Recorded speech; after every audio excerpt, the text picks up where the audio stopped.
The inspection room fell silent as they emptied her bag onto the steel table, their faces twisted with satisfaction, certain they'd finally found the evidence to end her career. But what they discovered instead would bring a decorated commander to his knees in a salute that echoed through the entire academy. This is the story of Irene Hill, the cadet they tried to destroy, and the moment that changed everything. Before we continue, let us know where you're watching from. If you're enjoying this, don't miss out, subscribe now for more.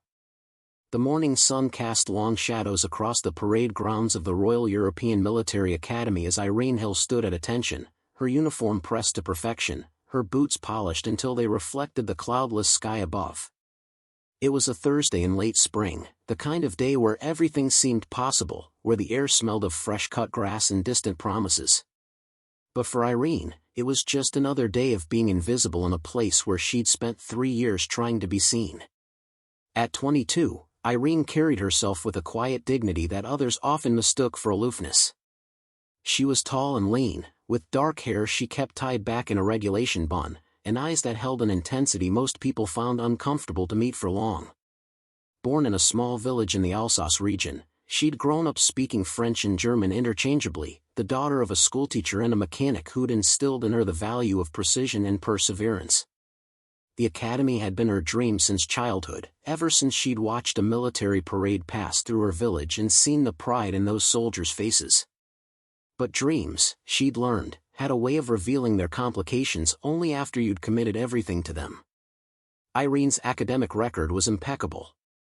She ranked third in her class of 140 cadets, excelled in strategic planning, and had received commendations for her tactical analysis papers.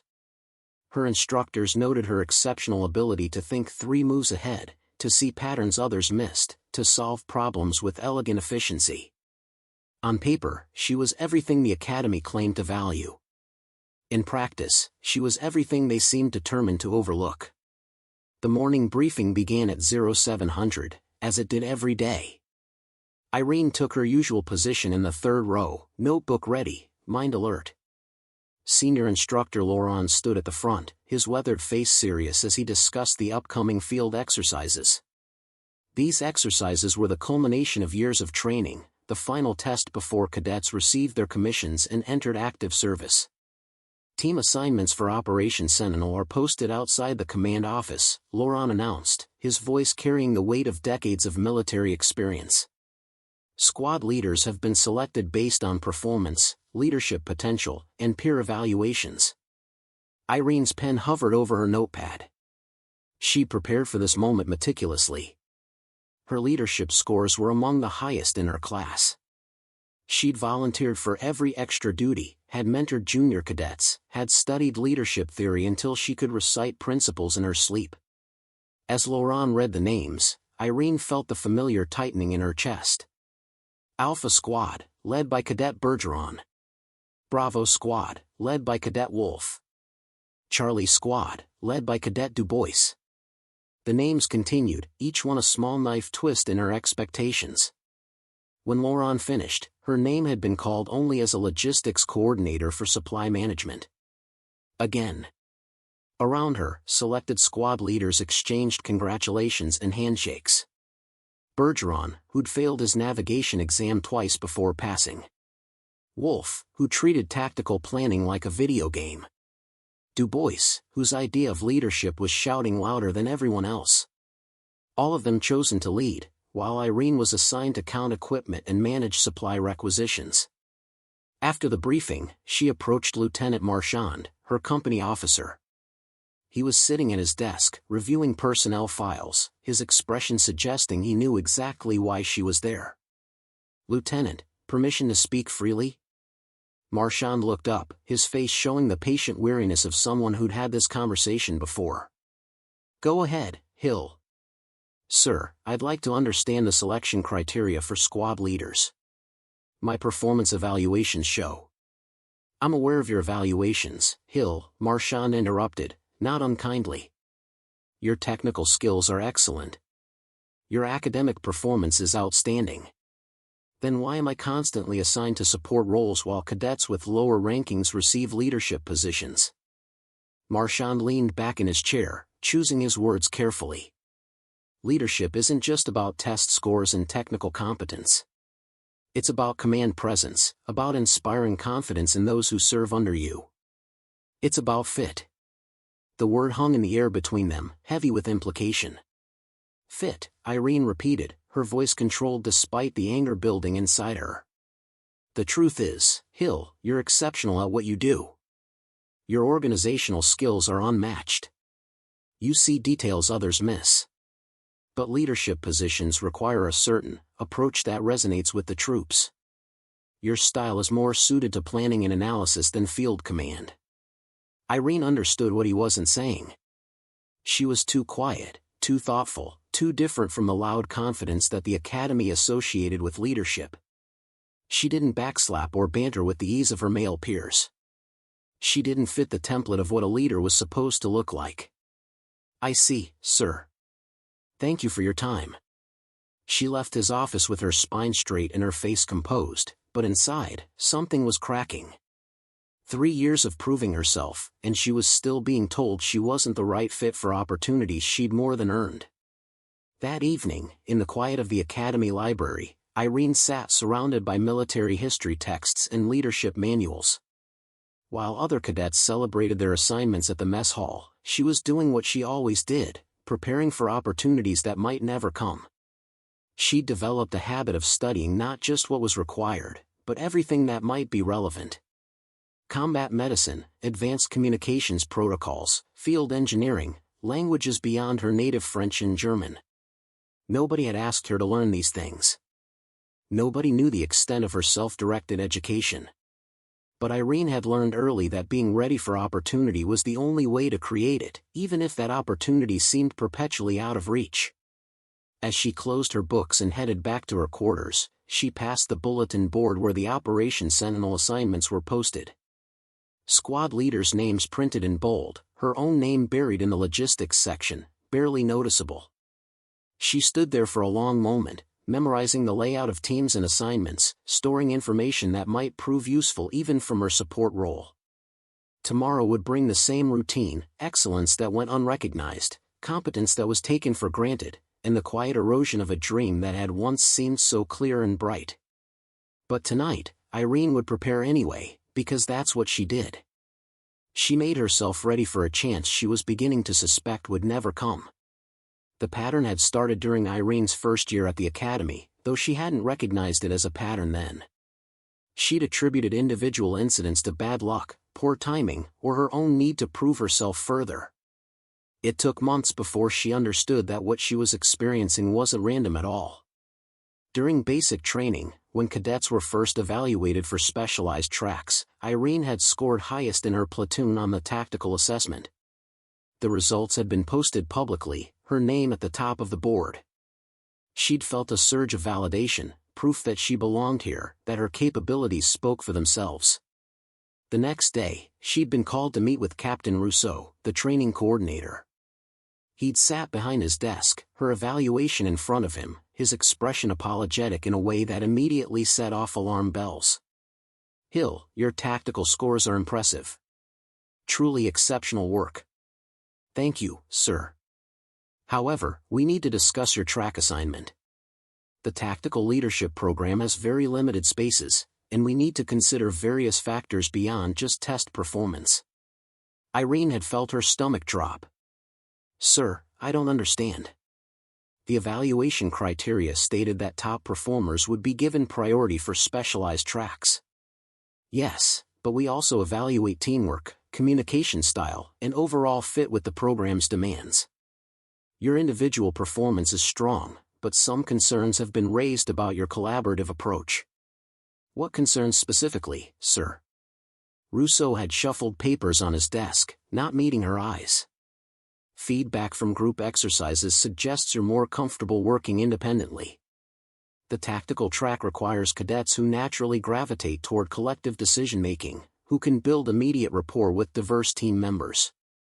The words were diplomatic, but their meaning was clear. She didn't fit in the way they wanted her to fit. Despite scoring highest, she was being passed over for cadets who performed worse but socialized better, who matched some undefined template of what a tactical leader should be. Irene had been assigned to the strategic planning track instead, a decision framed as playing to her analytical strengths but which effectively sidelined her from field leadership opportunities. She'd accepted the assignment without protest, telling herself that strategic planning was important work, that she could prove her worth from any position. But the pattern continued. During second-year field exercises, when cadets were rotated through leadership positions, Irene found herself consistently assigned as second-in-command or operations coordinator. When she did receive a leadership role for a training scenario, it was invariably for the least prestigious assignments: equipment inventory during a tactical exercise, base security during a command simulation, administrative coordination during a crisis response drill. The most painful incident had occurred during the winter survival training. Cadets were divided into teams and given a scenario requiring navigation through mountainous terrain, resource management under scarcity, and crisis decision-making when unexpected obstacles arose. Irene had led her team through every challenge flawlessly. While other teams lost members to hypothermia simulations or failed navigation checkpoints, her team completed every objective ahead of schedule. The evaluation had praised her adequate performance and satisfactory leadership, while Cadet Bergeron, whose team had gotten lost twice and failed to properly ration supplies, received commendation for his decisive command presence and ability to maintain morale under pressure. When Irene had requested clarification on the evaluation criteria, she'd been told that leadership assessments were holistic and considered factors beyond mere task completion. Her success was reframed as following procedures rather than demonstrating leadership, while Bergeron's failures were reimagined as bold decision-making. The message was unmistakable: her competence was expected and unremarkable, while mediocrity from others was celebrated as leadership potential. What made it worse was the isolation. Irene had tried to form alliances with other cadets, had attempted to build the rapport that instructors claimed she lacked. But she'd quickly discovered that many of her male peers viewed her with suspicion or resentment. Her academic success made her a threat. Her refusal to laugh at inappropriate jokes made her humorless. Her dedication to excellence made her an overachiever who made others look bad. The few friendships she developed were with cadets who themselves existed on the academy's margins. Yuki, a Japanese exchange cadet who faced similar dismissal despite exceptional technical skills. Dmitry, a Russian cadet whose accent and cultural differences marked him as perpetually foreign despite his outstanding performance. They formed an unspoken alliance of the overlooked, supporting each other while watching less qualified cadets advance past them. The whispers had started around her second year. Irene first heard them during a tactical theory class when she'd answered a complex question about force deployment that had stumped everyone else. As she returned to her seat, she'd caught fragments of conversation behind her. "Show off," someone muttered, not quite quietly enough. "Probably memorized the textbook word for word. That's not real understanding. I heard the instructors are getting tired of her constantly raising her hand. Makes everyone else look bad." The comments multiplied over time, growing more pointed. When she excelled, she was accused of being overly competitive or trying too hard. When she stayed quiet, she was characterized as aloof and unwilling to participate. There was no correct way for her to exist that didn't invite criticism. The breaking point of this pattern came during third-year leadership evaluations. Each cadet was required to present a tactical plan for a hypothetical mission to a panel of senior officers.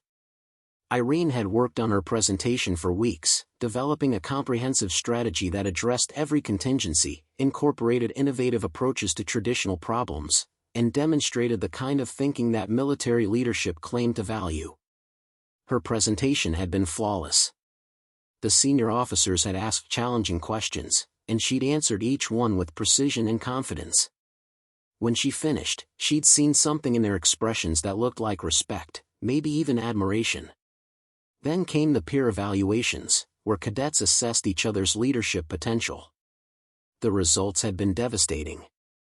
While her technical competence was acknowledged, the comments section was filled with assessments that painted her as cold, overly analytical, lacking the warmth and charisma necessary for effective leadership. Hill is competent but doesn't inspire confidence. She's more suited to staff work than command positions. Too focused on details, doesn't see the big picture. Doesn't connect with people on a personal level. The comments contradicted everything she demonstrated in her presentation, but they carried weight because they confirmed what the instructors seemed to already believe. She was excellent at tasks, inadequate as a leader. Competent but not commanding. Skilled but not suited. What Irene didn't know was that many of these peer evaluations had been coordinated.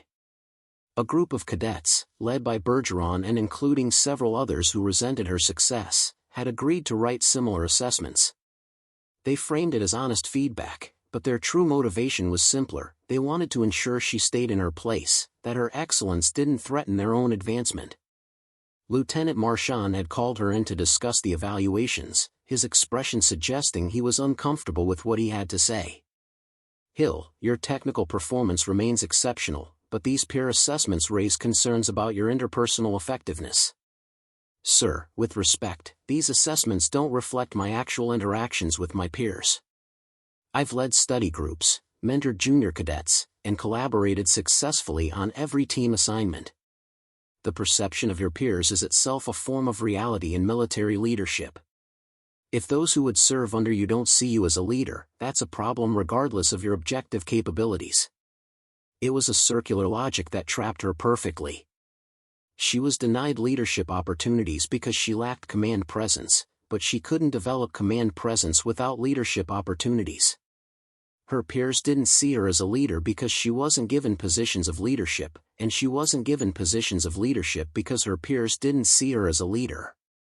The system had decided what she was capable of, and every day seemed designed to reinforce that decision, no matter how much evidence she provided to the contrary.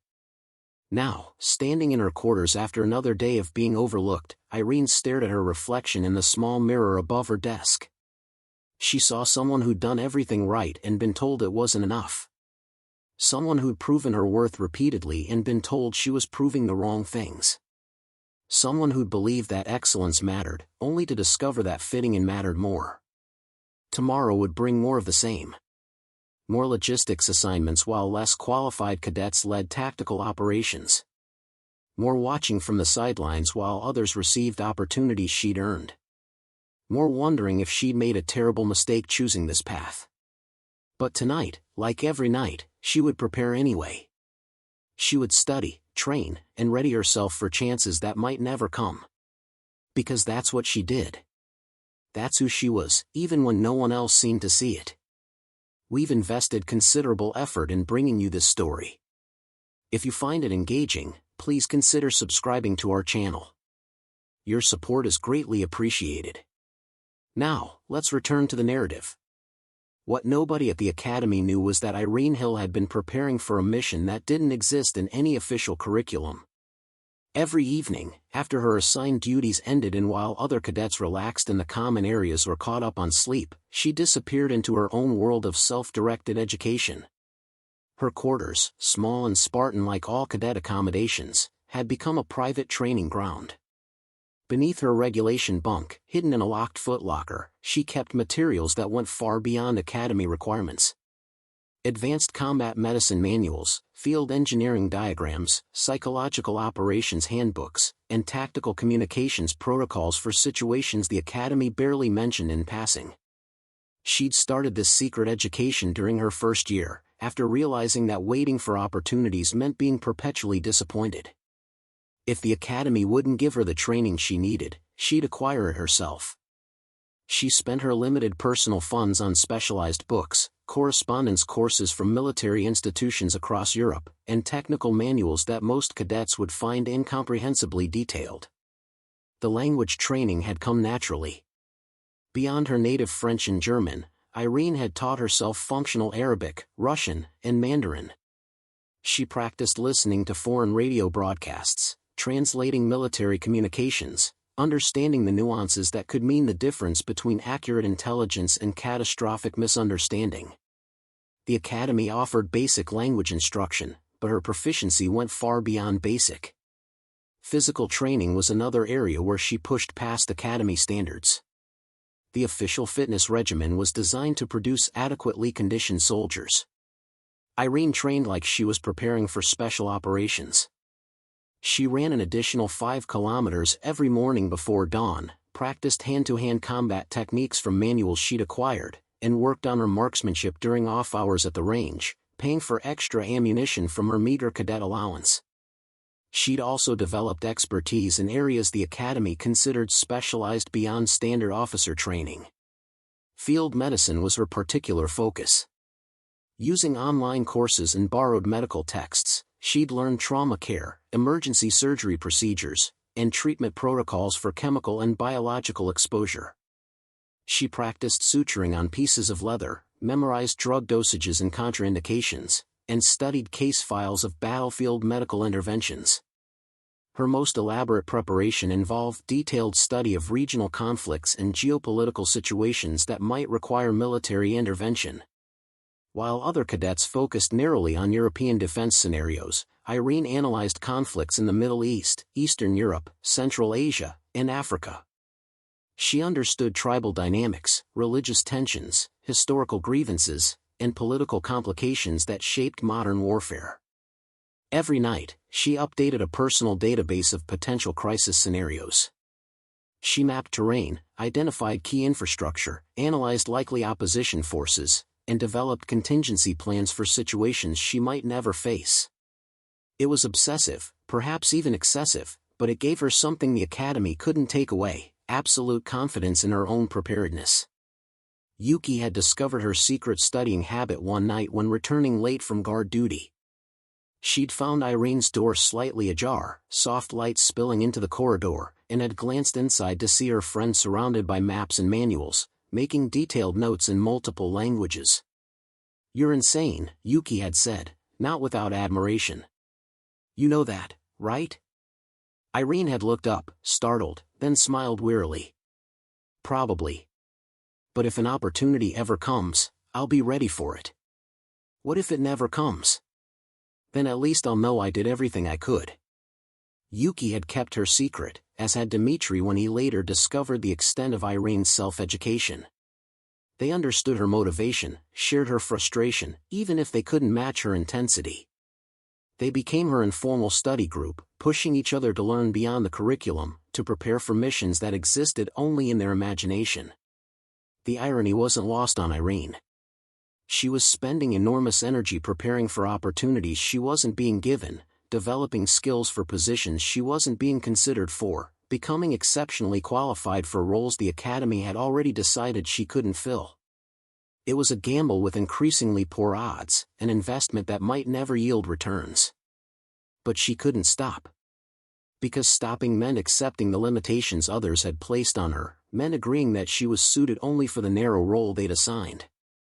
And that acceptance felt like a kind of death, the death of the dream that had brought her to the academy in the first place. So she continued her hidden preparation, becoming extraordinarily capable in silence, developing expertise that no evaluation would ever measure, ready for a chance she was beginning to believe would never arrive. The emergency alarm shattered the quiet Tuesday afternoon with a sound that every cadet had been trained to recognize but hoped never to hear. 3 short blasts, pause, 3 more blasts. Crisis alert. Real-world deployment protocol. Irene was in the library studying terrain maps of the Balkans when the alarm sounded. She immediately closed her materials and ran toward the assembly point, her heart pounding not with fear but with a strange mixture of dread and anticipation. Real alerts were rare, usually reserved for natural disasters or security emergencies that required military support. The parade ground filled rapidly with cadets streaming from buildings across the academy. The sunny afternoon suddenly felt ominous, the bright sky incongruous with the tension radiating through the assembled students. Senior officers emerged from the command building, their expressions grim. Commandant General Beaumont took the platform, his decorated uniform seeming to carry extra weight today. The general was a legendary figure at the academy, a veteran of 3 deployments who commanded respect through competence rather than bluster. When he spoke, everyone listened. "Cadets, we have a situation requiring immediate military response. At 1,340 hours, we received word that the European diplomatic delegation in the Crimean border region has been taken hostage by separatist forces. The delegation includes 15 civilians, including 3 children, being held at a compound in hostile territory. A murmur rippled through the assembled cadets. The Crimean conflict had been escalating for months, but most assumed it would remain a distant political problem, not something requiring direct intervention. Conventional military units are being mobilized, Beaumont continued, but the situation is deteriorating rapidly. The hostage-takers have issued ultimatums and demonstrated willingness to execute captives. Intelligence suggests we have a narrow window, perhaps 12 hours, before the situation becomes catastrophic. Irene felt her breath catch. This was exactly the type of scenario she'd studied obsessively, the kind of crisis that required not just military force but cultural understanding, tactical precision, and the ability to navigate complex political terrain. The challenge, Beaumont said, his voice heavy, is that this compound is located in a region where European forces are viewed with extreme hostility. Any large-scale military operation would likely result in the execution of hostages before we could secure them. What we need is a small, specialized team capable of reaching the compound through intelligence rather than force. Around her, Irene could see cadets exchanging nervous glances. This wasn't a training exercise. This was real, with real consequences, real lives hanging in the balance. Captain Rousseau will be leading a reconnaissance assessment team to evaluate options for hostage extraction. The team will consist of senior cadets with relevant language skills, cultural knowledge, and tactical training. If you believe you have qualifications that could contribute to this mission, report to the briefing room at 1500 hours. As Beaumont descended from the platform, chaos erupted. Cadets crowded around senior officers, asking questions, volunteering, trying to understand what this meant for them. Irene stood still, her mind racing through everything she knew about the Crimean region. The tribal dynamics, the language, the terrain, the political complications. She'd studied this exact scenario 6 months ago. She knew the compound Beaumont was describing. She'd analyzed its location, its security vulnerabilities, the cultural protocols necessary for approaching separatist forces without triggering hostility. She knew the language, understood the religious sensitivities, could navigate the political complications that would doom a conventional military approach. For the first time in 3 years, a mission existed that perfectly matched her hidden preparation. A situation where her overlooked skills weren't just relevant but essential. Where the qualities that made her unsuitable for standard leadership, her analytical mind, her cultural fluency, her ability to see beyond obvious military solutions, might actually save lives. Irene looked at her watch. 1445 hours. 15 minutes until the briefing. 15 minutes to decide whether to volunteer for a mission she knew she was qualified for but that the Academy would almost certainly reject her from. Around her, she could see Bergeron, Wolfe, and Du Bois already heading toward the briefing room, their confident strides suggesting they expected to be selected. They had no relevant qualifications for this mission, no understanding of the region, no skills beyond standard tactical training. But they had something she didn't, the Academy's confidence. Yuki appeared at her elbow. "You're going to volunteer, aren't you?" "I should." "They won't pick you." "You know they won't." "Probably not. But you're going anyway." Irene nodded slowly. Those hostages don't care about Academy politics. They need someone who can actually help them. And I can. "Then let's go," Yuki said firmly. "If you're volunteering, I am too." They walked together toward the briefing room, Irene's mind already shifting into tactical mode, analyzing the problem, developing approaches, preparing for an opportunity she might actually be given. Or, more likely, preparing for another rejection in a long series of rejections. Either way, she had to try. The briefing room hummed with nervous energy as cadets filed in, each believing they had something essential to offer. Irene took a seat near the back, her notebook open, observing the gathering with analytical detachment. She counted 37 volunteers, most of them senior cadets with strong Academy reputations but questionable relevant skills. Captain Rousseau stood at the front beside a projection screen showing satellite imagery of the compound. His expression was grave as he waited for the room to settle. Lieutenant Marchand stood beside him, clipboard ready, evaluating the assembled volunteers with practiced assessment. "Thank you for volunteering," Rousseau began. "What we're discussing today is extremely sensitive. The hostage situation in the Crimean border region represents a complex challenge that cannot be solved through conventional military force. The team I'm assembling requires very specific capabilities." He clicked through images showing the compound, the surrounding terrain, and regional maps marked with tribal territories and political boundaries. Irene recognized every detail, had studied this exact area in her independent research. "We need cadets with functional language skills in either Crimean or regional dialects. We need cultural knowledge that goes beyond basic briefings. We need people who understand tribal dynamics, religious protocols, and the political sensitivities that make this region so volatile. And we need all of this combined with tactical competence." The room fell quiet as cadets realized the mission requirements went far beyond standard military training. Irene saw several volunteers looking uncomfortable, recognizing they didn't actually possess the specialized skills being described. "We'll be conducting individual interviews," Rousseau continued. "Lieutenant Marchand will call you one at a time. Be honest about your qualifications. Lives depend on accurate assessment of capabilities." The interviews began. Bergeron went first, emerging 15 minutes later with a satisfied expression that suggested he'd been selected. Wolf followed, then Dubois, both receiving similar treatment.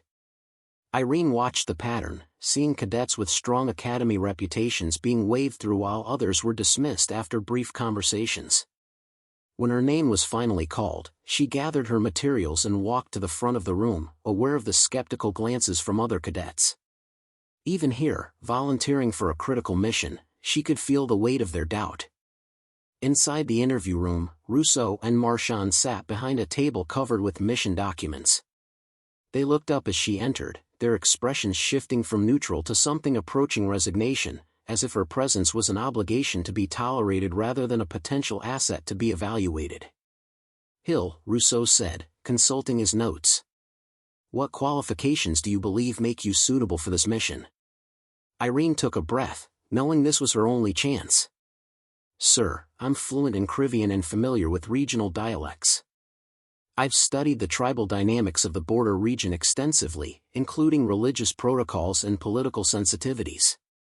I can identify the specific separatist faction holding the hostages based on the imagery you've shown, and I understand the cultural approaches necessary for negotiation." Marchand raised an eyebrow. "You're fluent in Crimean? That's not listed in your language qualifications." "No, sir. I learned it independently, along with Arabic and Russian, because I recognized the strategic importance of these regions." Rousseau exchanged a glance with Marchand. "Hill, your initiative is noted, but this mission requires more than academic knowledge. We need cadets with field experience, with proven leadership in high-pressure situations.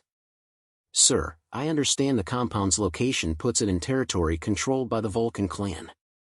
They follow strict hospitality protocols that could be leveraged for initial contact. The presence of children among the hostages creates specific cultural obligations that—" "Hill," Marchand interrupted, his tone growing firmer. "We appreciate your enthusiasm, but we've already selected cadets for this mission. Cadets with stronger leadership profiles and more suitable command presence. With respect, sir, command presence won't matter if the team approaches the situation incorrectly. The Vulcan clan will perceive conventional military posturing as a threat. They need cultural fluency, not—" "That's enough," Rousseau said sharply. "Hill, you're a fine student and your analytical skills are valued in your current role. But this mission requires field leadership qualities that simply aren't your strength. We need cadets who can inspire confidence, who can make split-second decisions, who fit the profile of what this mission demands." There it was again. That word.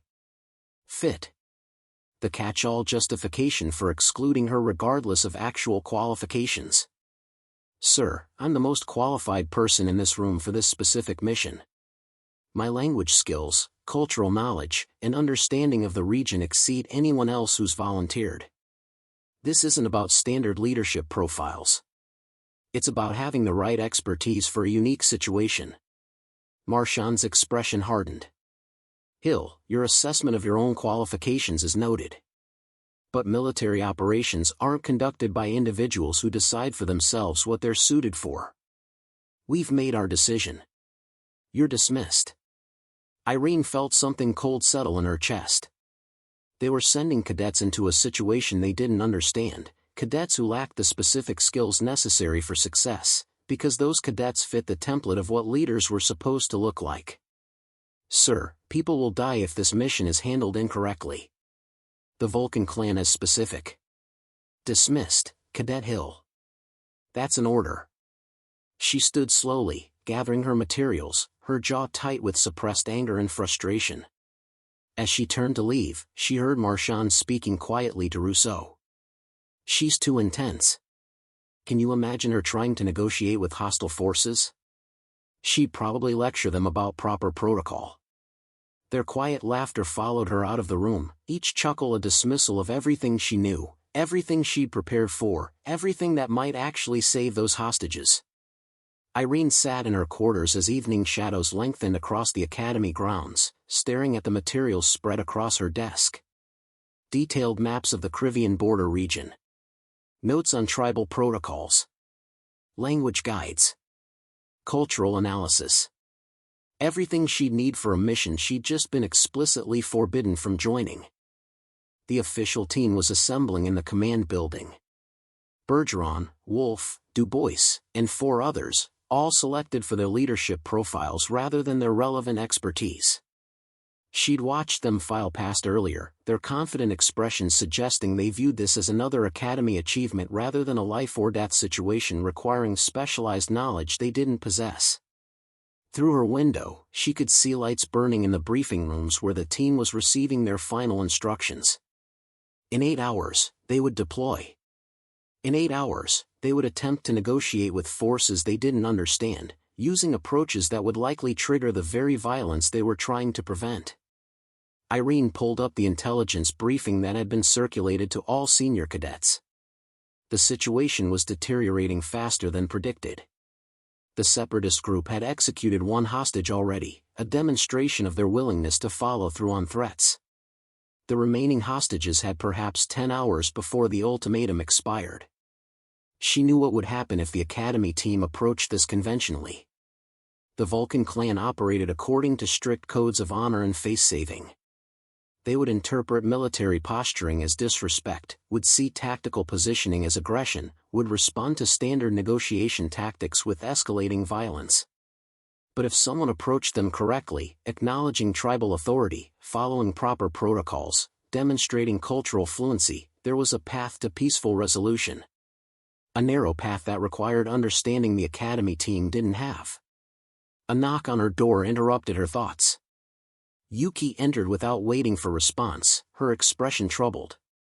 You're thinking about going anyway, aren't you? Irene didn't answer immediately. She looked at her friend, seeing concern and understanding in equal measure. They're going to get those hostages killed, Irene said quietly. They don't understand the cultural dynamics. They'll approach it like a standard tactical situation and everything will go wrong. You don't know that for certain. Yes, I do. I've studied this exact scenario.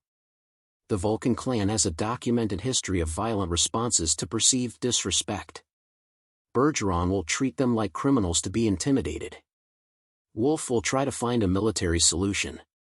None of them speak the language or understand the protocols. So what are you going to do? Disobey direct orders? Infiltrate a mission you've been explicitly excluded from? Yuki sat on the edge of the bunk. Irene, they'll court-martial you. Your career will be over before it even starts. And if I do nothing, those hostages will die. 15 people, including 3 children, will be executed because the academy sent people who fit their leadership template instead of people who actually knew what they were doing. That's not your responsibility. You volunteered. You offered your expertise. They rejected it. That's on them, not you. Irene turned to face her friend fully. Is it though? If I have knowledge that could save lives, if I have skills that could prevent a tragedy, and I choose to do nothing because it might damage my career, what does that say about me? What does that say about why I'm here? It says you're a soldier who follows orders. No, Irene said firmly. It says I'm someone who values the Academy's opinion of me more than I value human lives. And I can't be that person. Yuki was quiet for a long moment. You're really going to do this? I have to. They won't just end your career. They'll make an example of you. You'll be remembered as the cadet who couldn't accept her limitations, who thought she knew better than her superiors. Maybe. Or maybe I'll be remembered as someone who refused to watch people die when she could help them. Either way, I can live with that judgment. I can't live with doing nothing. She began gathering specific materials from her footlocker. Not standard Academy gear, but the specialized items she'd accumulated during years of independent preparation. Cultural reference guides. Language dictionaries. Regional maps with tribal territory markings. Medical supplies suitable for field trauma care. You're insane, Yuki said, but there was admiration in her voice. Completely, absolutely insane. Probably. Irene checked her watch. 2,200 hours. The official team would deploy at 0600. That gave her 8 hours to plan an unauthorized infiltration of a military mission, reach hostile territory ahead of the official team, and attempt to resolve a hostage crisis using knowledge the Academy had deemed irrelevant. The smart choice was obvious. Stay in her quarters. Let the selected team handle the mission. Accept that some decisions were above her authority. Preserve her career and her future. But Irene had spent 3 years making the smart choice, following protocols, accepting limitations others placed on her. And where had it gotten her? Still overlooked. Still dismissed.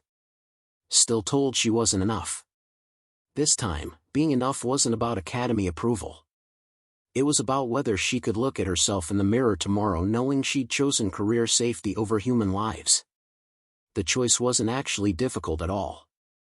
At 0230 hours, while the Academy slept and the official team prepared for their dawn deployment, Irene Hill slipped through the service entrance near the equipment depot.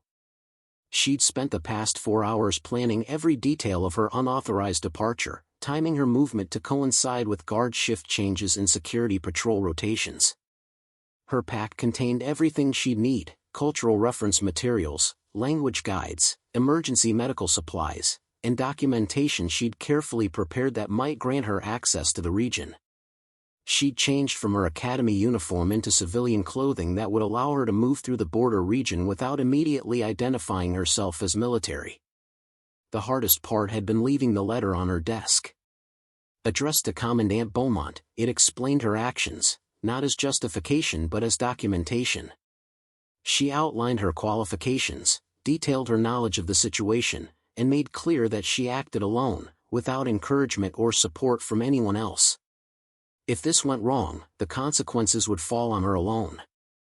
Yuki had helped her access the motor pool, using her security clearance to disable the tracking system on one of the Academy's civilian vehicles kept for off-base errands.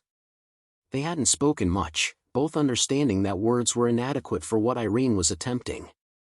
"Come back," Yuki had said simply as Irene climbed into the vehicle. "I'll try." The drive to the border region took 3 hours through darkness and increasingly rough terrain. Irene had memorized the route weeks ago during her independent studies, knew every checkpoint and alternate path. She avoided the main roads where military convoys would be moving, taking instead the rural routes used by local civilians. As dawn broke over the mountainous landscape, she could see the region's complexity firsthand. Villages perched on hillsides, each aligned with different tribal factions. Agricultural valleys that appeared peaceful but held generations of conflict. Border markers that meant nothing to people whose identity transcended national boundaries. She reached the outskirts of Vulcan clan territory at 0615 hours, just as the Academy team would be beginning their deployment briefing. They would discover her absence soon, would realize what she'd attempted, but by then she'd be beyond their immediate reach. The Vulcan compound sat in a valley surrounded by observation posts. Approaching it required understanding not just geography but cultural protocol. Irene parked the vehicle 2 kilometers away, at a respectful distance that signaled peaceful intent, and continued on foot carrying a white cloth, the traditional symbol of negotiation approach. She dressed carefully in modest clothing that respected local customs, her head covered appropriately, her approach deliberate and visible to avoid appearing threatening. Every detail mattered. Every gesture carried meaning that could determine whether she was received as a guest or killed as an enemy. The first checkpoint came within 15 minutes. 3 armed men emerged from positions overlooking the path, their weapons raised but not yet aimed. Irene stopped immediately, held up the white cloth, and began speaking in formal Krivian, using the traditional greeting protocols she'd memorized. "I come in peace, seeking words with the honored elder of the Vulcan clan. I carry no weapons and seek only conversation, as permitted by the ancient customs of hospitality." The guards exchanged glances, clearly surprised to hear their language spoken correctly by a European woman. One of them stepped forward, his weapon lowered slightly. "Who are you to invoke hospitality customs?" "I am called Irene, a student of your people's honored traditions. I know that 3 days remain in the period of grievance, that your actions follow the old codes, that you seek recognition of injustices suffered. I wish to speak of these things with those who have authority."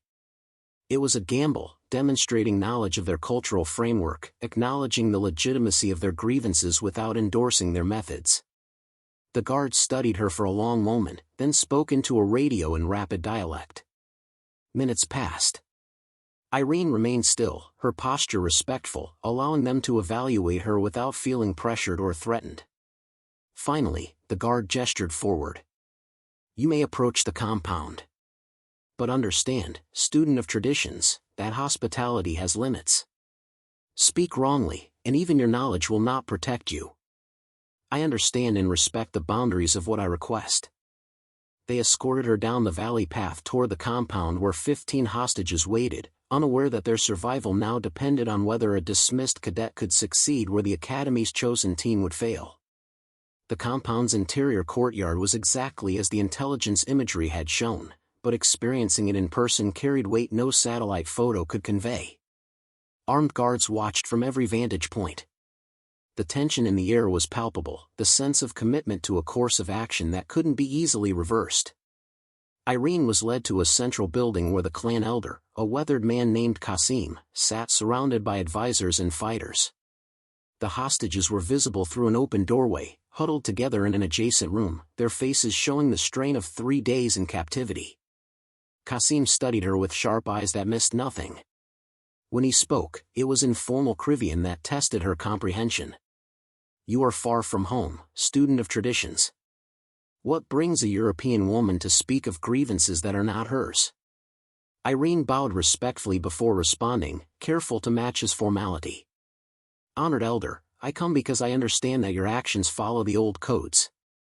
That you seek acknowledgement of injustices, not merely to harm the innocent. The children among your guests, do they not deserve the protection that your own traditions demand?" It was a calculated risk, invoking their cultural values while subtly reframing the hostages as guests rather than prisoners. Qasim's expression didn't change, but she saw several advisors react to her use of proper terminology. Pretty words from one whose government ignores our suffering. These guests represent those who profit from our pain. They represent people with families, with children who wait for them, just as your people have waited for justice. The codes you honor distinguish between combatants and innocents, between legitimate grievance and harm to those who bear no responsibility. You speak our language well, but can you speak the language of power? Your military surrounds this region. Your government makes demands. What can words accomplish that force cannot? This was the crucial moment. Irene had to demonstrate that she understood not just their culture but their strategic position, their actual goals beneath the violent tactics. Force accomplishes death, honored elder. Your deaths, their deaths, more grievance piled upon grievance. But words, spoken correctly, with proper witnesses, can accomplish what you actually seek: acknowledgement, recognition, a place in the conversation about your people's future. She reached slowly into her bag, making her movements visible and non-threatening, and withdrew a document she'd prepared during her night of planning. I cannot speak for my government, but I can speak for myself and for others who study your history.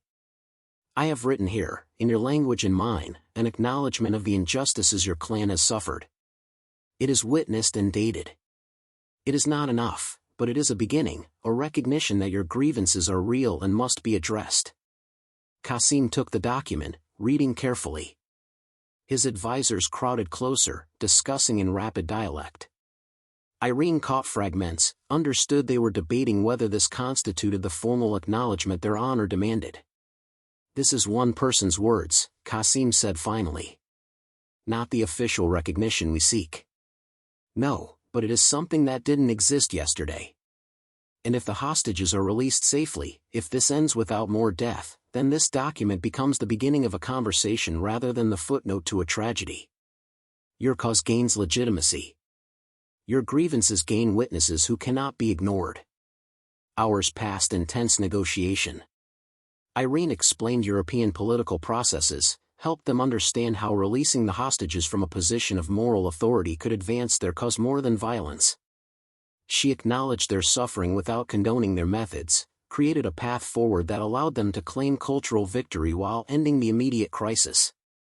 The breakthrough came when she suggested they release the hostages with a formal declaration of grievances, using the event to gain international attention for their cause rather than simply provoking military response. You have a choice, she said carefully. End this as killers who prove nothing, or end it as leaders who force the world to acknowledge your existence. The codes you honor value wisdom over mere strength. Show wisdom now. At 1,547 hours, more than 12 hours after Irene had entered the compound, Qasim made his decision. The hostages would be released in exchange for guaranteed safe passage for his negotiating team to present their grievances to international mediators. As the hostages emerged, frightened but alive, Irene felt exhaustion wash over her. She'd succeeded, but she'd also committed career suicide.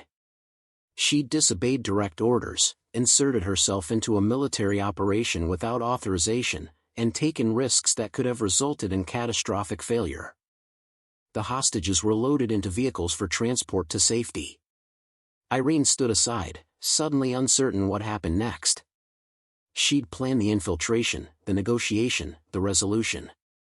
But she hadn't planned for success. A radio crackled nearby. She heard fragments of transmission in accented English. Mission team arriving, unauthorized presence, bring her in. The academy team had arrived, too late to affect the outcome but perfectly positioned to witness her unauthorized success. Irene took a deep breath and walked toward the approaching military vehicles, ready to face the consequences of proving herself right.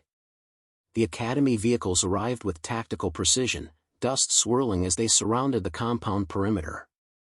Irene watched from the courtyard as the official team deployed, their movements trained and professional but ultimately unnecessary. The crisis had already been resolved by someone they deemed unqualified. Captain Rousseau emerged first, his expression shifting from tactical focus to complete bewilderment as he surveyed the scene.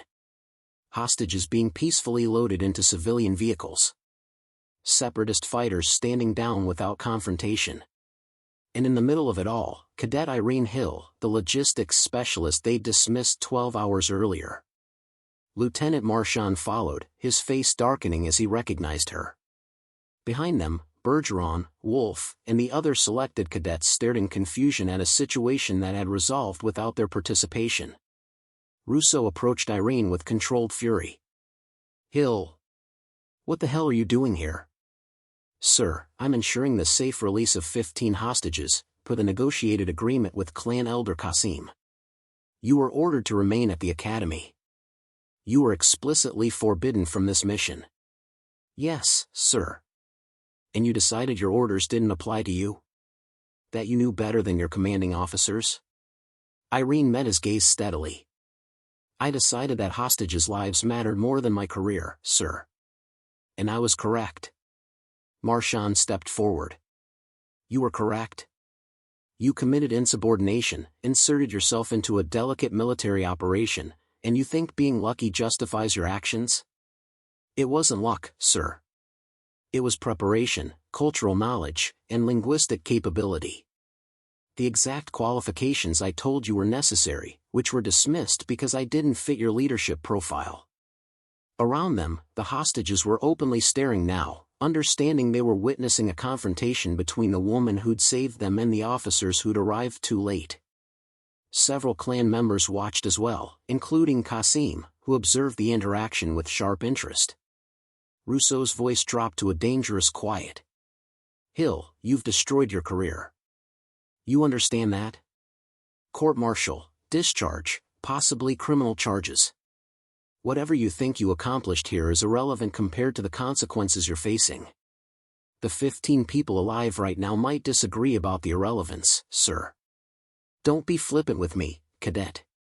You violated direct orders during a crisis situation. You could have triggered a firefight. You could have gotten hostages killed. The fact that you succeeded through sheer luck doesn't excuse. It wasn't luck, Irene interrupted, her voice firm. I speak fluent Krivian. I understand Vulcan clan protocols. I studied this region for months. I knew how to approach them, how to negotiate using their cultural framework, how to create a resolution that preserved their honor while securing hostage safety. Everything you told me was irrelevant to leadership actually proved essential to success. Bergeron stepped forward, his expression contemptuous. You're proud of yourself? Proud of going rogue, ignoring the chain of command, thinking you're special? I'm proud that those hostages are alive. I'm proud that I used the skills I developed to solve a problem correctly. What I'm not proud of is serving in a military that values fitting a template over actual competence. The courtyard fell silent. Irene had crossed a line, spoken a truth that couldn't be unsaid. Marchand looked like he wanted to physically restrain her. Rousseau's face had gone pale with anger. Before either could respond, one of the released hostages, a middle-aged diplomat named Laurent, approached.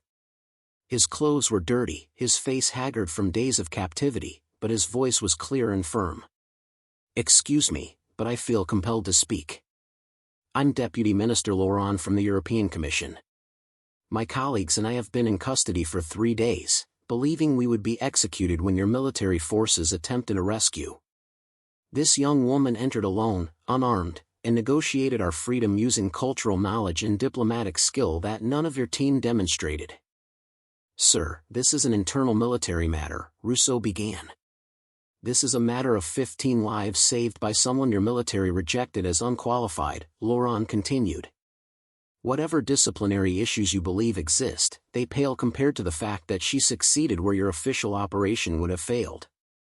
Qasim approached as well, addressing Rousseau in careful English.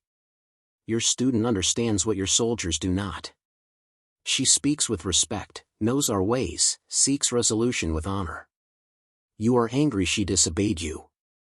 But if she had obeyed, these people would now be dead, and you would be preparing to attack us. Which outcome serves your purpose better? Rousseau had no answer. The truth was undeniable and witnessed by too many people to be dismissed or reframed. Irene Hill had accomplished what the Academy team couldn't, had proven that the qualities they dismissed were exactly what the situation required. Hill, Rousseau said finally, his voice tight. You're under arrest. Return to the Academy immediately where you'll face formal charges. That's an order. Yes, sir. As she walked toward the Academy vehicles, Irene felt strangely peaceful. She'd saved 15 lives, proven her worth beyond any doubt, and yes, destroyed her career in the process. But she'd also demonstrated that being overlooked didn't mean being incapable, that fitting in mattered less than being right. The hostages watched her pass, several calling out thanks that she acknowledged with quiet nods. Whatever happened next, she'd proven something that couldn't be taken away. She was exactly as capable as she'd always believed, regardless of whether others could see it. The formal inquiry convened 3 days after the hostage resolution, held in the Academy's main tribunal chamber. Irene stood at attention before a panel of 5 senior officers, including Commandant General Beaumont, whose expression revealed nothing as he reviewed the documents before him. The charges were serious: disobeying direct orders, unauthorized absence from the academy, inserting herself into a military operation without clearance, commandeering academy property, and conduct unbecoming a cadet. Each charge carried potential for discharge in court-martial. Captain Rousseau presented the case against her with clinical precision, documenting each violation, each moment where she'd chosen her judgment over military discipline. His narrative painted her as a cadet unable to accept her limitations, whose success was accidental rather than earned. When he finished, Beaumont turned to Irene. "Cadet Hill, you've heard the charges. How do you plead?" "Guilty on all counts, sir." "I don't dispute the facts as presented. Do you have anything to say in your defense?" Irene had prepared for this moment, had written and rewritten her statement dozens of times. But standing here, facing the end of her military career, she found herself speaking from instinct rather than preparation. "Sir, I joined this academy because I believed excellence mattered. I believed that if I worked harder, studied more, prepared better than anyone else, I would earn the opportunities one sought. I spent 3 years proving my competence only to be told repeatedly that I wasn't suited for leadership because I didn't fit a template." She paused, gathering her thoughts. "When the hostage crisis emerged, I recognized that I possessed specific knowledge essential to its resolution. I volunteered that knowledge and was rejected, not because I lacked qualifications but because those qualifications existed outside my assigned role. I was told to accept my limitations. The choice I faced was between following orders that would result in deaths I might prevent, or disobeying those orders to attempt something I knew I could accomplish.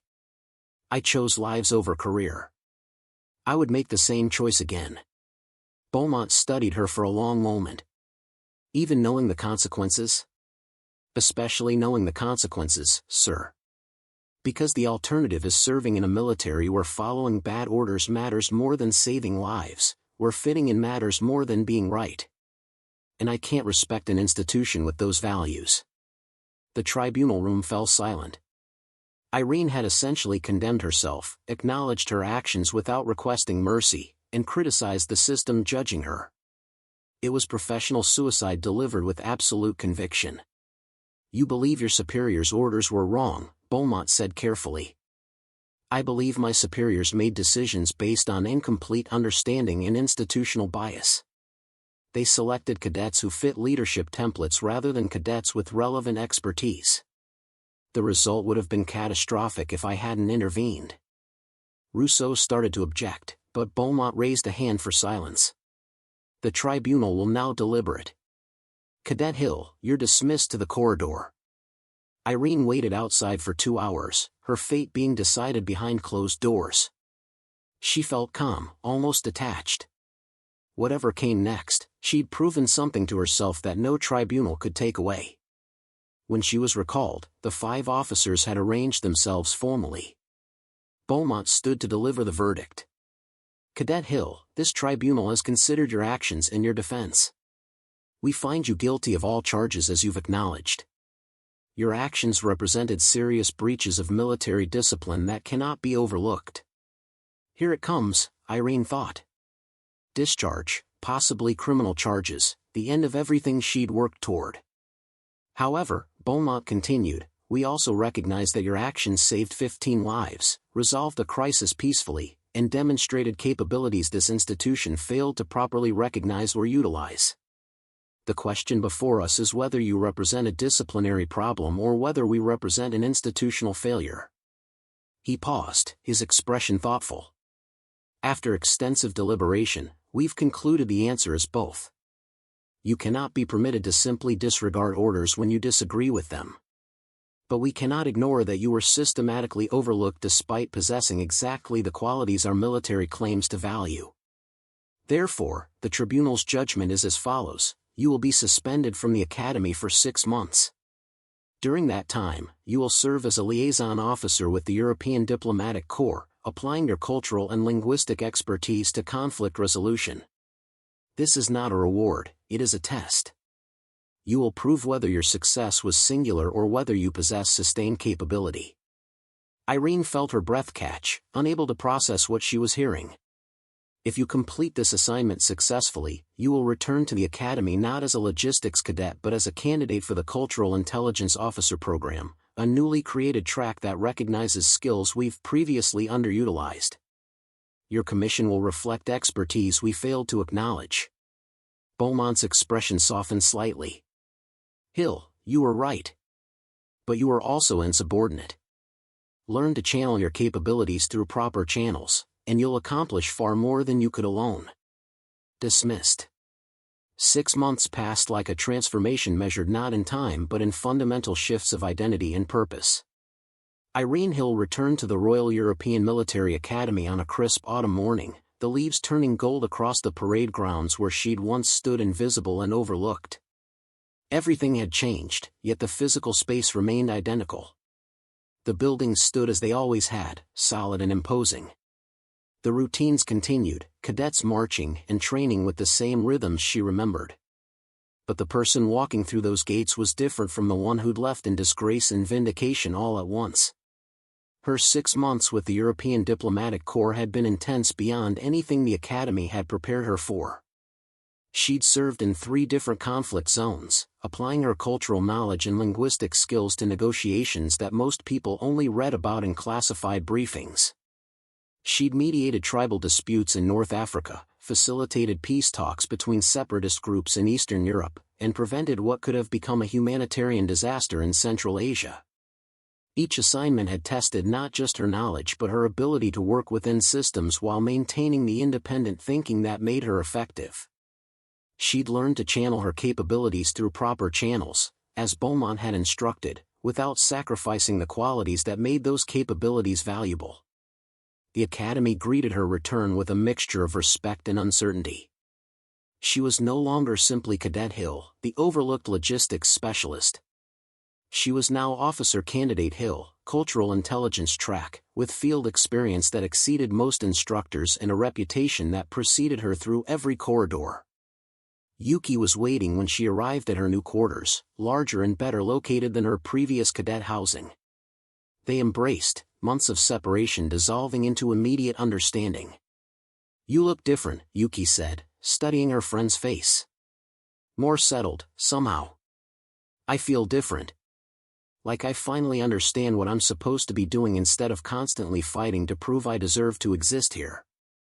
The Cultural Intelligence Program was new, created partly in response to Irene's unauthorized success and partly because the military was finally recognizing that modern conflicts required more than conventional tactical thinking. The first class consisted of 8 officer candidates, each selected for skills that went beyond standard military profiles. Dmitri was among them, his linguistic abilities and cultural knowledge from growing up in multiple countries finally valued rather than viewed with suspicion. 2 other candidates had been recruited from outside the academy entirely, specialists in regional studies and conflict resolution who'd never fit traditional military molds. Irene's first briefing as an officer candidate took place in the same room where she'd once sat in the back row, taking notes while being ignored. Now she stood at the front alongside Lieutenant Colonel Hayes, who'd been appointed as the program director. The Cultural Intelligence Track represents a fundamental shift in how we approach military operations, Hayes explained to an audience of senior cadets and instructors. Officer Candidate Hill's success in the Crivian situation demonstrated that cultural fluency and analytical thinking can accomplish what conventional force cannot. It was surreal hearing her actions discussed as doctrine rather than disciplinary violation. Captain Rousseau sat in the audience, his expression complex, clearly struggling with the transformation of someone he dismissed into someone now held up as an example. After the briefing, several cadets approached Irene with questions. Not the skeptical challenges she'd once faced, but genuine interest in how they might develop similar capabilities. She recognized some of them, cadets who'd witnessed her exclusion and now saw possibility in her vindication. Most meaningful was when Bergeron approached, his confident swagger notably absent. "Hill, I wanted to. I owe you an apology. For the peer evaluations, for doubting your capabilities, for participating in keeping you from opportunities you'd earned." Irene studied him for a moment. The apology was genuine, born from seeing his own assumptions proven wrong. "I appreciate that, Bergeron. What matters now is that we learn from what happened, that we create a military that values capability over conformity. Agreed. For what it's worth, I've started studying Arabic. Trying to expand beyond just tactical thinking. It was a small moment, but it represented the ripple effects of her unauthorized action. The academy was changing, slowly but measurably, becoming a place where different types of excellence could be recognized. That evening, Irene stood at the edge of the parade grounds, watching the sun set over the mountains beyond the academy walls. The same view she'd seen hundreds of times before, but everything felt different now. She was no longer fighting to be seen. She was building something new, creating space not just for herself but for others who didn't fit conventional templates. Her radio crackled with a message from Hayes. Hill, we have a situation developing. Diplomatic team requesting cultural intelligence consultation. Are you available? Irene smiled, feeling the familiar surge of purpose. Yes, ma'am. On my way. She was no longer the cadet they overlooked. She was the officer they called when standard approaches weren't enough, when cultural understanding mattered more than conventional tactics, when being different was exactly what the mission required. The emergency briefing began at 1400 hours on a sunny Thursday afternoon, 18 months after Irene had first returned to the academy as an officer candidate. She entered the command center with Lieutenant Petrov and Captain Zhang, the other members of her cultural intelligence team, their presence now routine rather than remarkable. General Beaumont stood at the front of the room, surrounded by tactical displays showing a border region where tensions had been escalating for weeks. Senior officers from multiple branches crowded the space, their expressions grave. We have a developing hostage situation in the Kundari Highlands, Beaumont announced without preamble. A medical relief convoy has been detained by local militia forces. 12 aid workers, including 4 doctors and 2 journalists. The situation is politically complex and militarily challenging.